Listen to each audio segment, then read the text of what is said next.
Plus personne ne reste dans un job plus de 10 ans. Aujourd'hui, on estime que la majorité des employés restent environ 4 ans. Alors clairement, je suis moi-même dans ces stats, puisque le plus long que j'ai fait, c'était 2 ans, et j'ai enchaîné vraiment beaucoup de jobs différents, tels que aide-soignant, assistant administratif, commercial, et bien d'autres. Avec ça, on comprend que le nombre de reconversions professionnelles sont nombreuses, et surtout que l'on aura différents jobs au cours de notre vie. Pourtant, au travers de ces chiffres, je pense que c'est une peur présente pour beaucoup. En fait, souvent, il y a des croyances qui nous bloquent sur ce chemin, et c'est même le plus courant. Donc si tu penses que tu ne peux rien faire et que tu es voué à rester dans ta petite bulle inconfortable, eh bien, je vais te donner des raisons qui montrent à quel point tu as un potentiel que tu ne vois pas. Donc dans cette vidéo, on va voir 5 parties pour t'inciter à passer ce cap. Tous t'aideront à y voir plus clair sur ce chemin pour vraiment que tu fasses une bonne reconversion professionnelle. S'il est librement choisi, tout métier devient source de joie particulière tant qu'il permet de tirer profit de penchants affectifs et d'énergie instinctive. Et ça vient de Sigmund Freud, d'ailleurs très connu pour son côté psychologique et philosophique. Donc si tu ressens un besoin de changement, c'est qu'un état des lieux est nécessaire. Et quoi de mieux que de revenir à l'essentiel, à quelque chose que nous avions enfant et qui est souvent laissé de côté à l'âge adulte. Je pense que comme tu l'as deviné, je vais te parler de l'envie. Et plus précisément de qu'est-ce que tu aimes faire. Alors je te vois venir à des milliers de kilomètres, oui la question elle est simple, dit comme ça. Alors je t'invite à poser cette question et à vraiment lister tous les jobs que tu aimerais faire. On va aussi plus loin pousser le concept car tu vas définir ce que ça t'apporterait de nouveau au niveau de ce job, mais aussi qu'est-ce que tu perdrais. Un travail, un art, un sport, une compétence devient plaisante quand tu commences à jouer avec la technique et que tu comprends les fondamentaux. Dans les faits, quelque chose que tu apprécies moyennement peut devenir un kiff, en fait, car tu as compris les règles du jeu. Ok, je vais te prendre l'exemple du poker. Alors personnellement, je connais aucune règle du jeu et au fond de moi, j'en ai pas vraiment envie d'apprendre à connaître beaucoup plus ce jeu-là.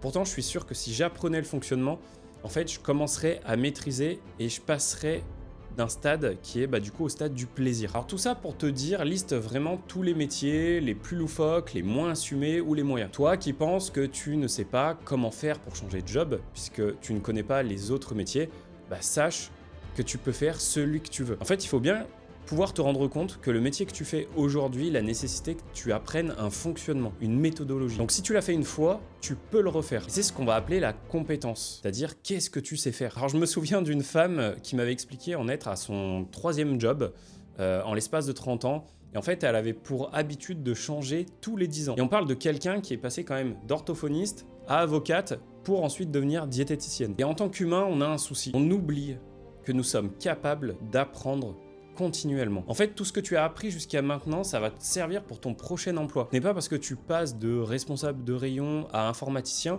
que les compétences ne sont pas là. Bien au contraire. Ok, prenons un exemple. Ta capacité à gérer les deadlines en tant que chef de rayon te sera bénéfique aussi pour ton poste d'informaticien si tu dois terminer des tâches dans un temps imparti. Ou aussi, tu as une capacité à visualiser aisément tout ce qui est autour de toi et donc ça te servira pour te repérer dans le monde informatique. Une compétence n'est pas liée à un seul domaine, elle est utile dans tout ce qui t'entoure. D'ailleurs, aussi pour ta vie personnelle. Et par-dessus tout, le mieux, c'est qu'en fait, tu te lances dans l'arène pour voir ce qu'il en est et que tu puisses te retrouver dans ce qu'on appelle être en immersion. Tu peux avoir envie de te reconvertir dans un job, d'avoir les compétences et en fin de compte de découvrir que celui-ci ne te correspond pas du tout. Le facteur à prendre en compte qui a son importance, c'est l'idéalisation que l'on peut faire. Typiquement, je dirais qu'à l'instant T, beaucoup trop font miroiter que l'auto-entreprise, c'est la liberté et que ce n'est pas le cas en fin de compte du salariat. Or, toute chose extrême n'est jamais bonne, il y a une nuance de noir et de blanc. Alors heureusement, on est tous différents, les avantages de certains sont des inconvénients pour d'autres.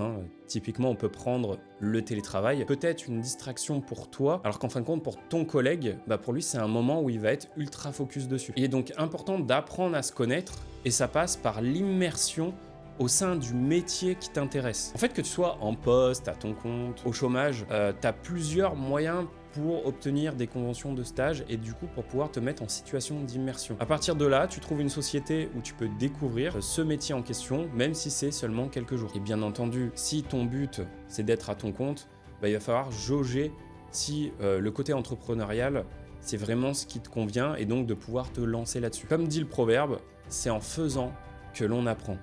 Et c'est en apprenant que l'on progresse. Et un autre point auquel on pense rarement à regarder et qui pourtant fait partie de l'un des plus importants en fin de compte dans le cas d'une reconversion professionnelle, ça va être que chaque étape est une réussite. Pour que tu atteignes un de tes métiers de cœur pour ta reconversion, il est possible que des points te soient marquants. Ce qui veut dire que pour les acquérir, tu vas passer par d'autres métiers ou études avant d'atteindre ton objectif. Alors je sais à quel point ça peut être frustrant, voire même démoralisant dans certains cas, notamment si ça fait des années que tu vises ton objectif. Mais j'ai envie de te dire, apprécier chaque étape, c'est le meilleur moyen de t'en rapprocher. Si tu subissais un management toxique et qu'aujourd'hui, ton ou ta supérieure est bienveillante, alors en fin de compte, tu as déjà fait un premier pas en avant. Je connais un gars pour qui se reconvertir, c'était impensable pour lui. Trop de confort, inconfortable, j'ai envie de dire. Et du coup, à un moment, forcément, tu te poses la question, tu vas te dire, pourquoi changer de métier? J'ai de l'eau jusqu'au cou, mais j'arrive encore à survivre. Donc autant continuer à faire de cette manière-là. Sauf que c'est une grosse erreur. Attendre d'être dans le mal et dans l'urgence pour changer, c'est le pire à faire. Parce qu'en fait, ton choix de décision, il est impacté par tes émotions. Et je tiens à te le dire, tu peux faire une transition de façon sereine. Pour cela, fais ce que l'on a vu avant. Soit dans l'action, et non dans la passivité. Alors le truc, c'est que quand tu as la tête dans le guidon, il est difficile de voir non seulement ce qui nous entoure, mais aussi le potentiel que l'on a. Très souvent déjà là, sauf qu'on ne le voit pas, voire plus du tout. Une reconversion professionnelle, ça nécessite de la force, du courage, d'autant quand on a des crédits, une vie de famille, des habitudes, en fin de compte des charges du quotidien subvenir. Sauf que plus cette reconversion, elle va se faire attendre, et en fait plus tes sphères, donc c'est-à-dire familiales, financières, etc., elles vont être touchées et du coup ça va dégrader tout autour de toi, ton mental, ton bien-être. En fin de compte, ça va commencer à toucher à ta qualité de vie sans que tu puisses t'en rendre compte. Est-ce que tu as déjà vu un lion qui était heureux d'être en cage et qui refusait de sortir? Moi pas du tout. J'ai vu des personnes ressortir leur projet professionnel tant attendu des années après. Donc la vie, elle est bien trop courte pour regretter ce que l'on n'a pas fait. Donc prends ton courage et vas-y, ose changer de travail et fais ce que tu désires.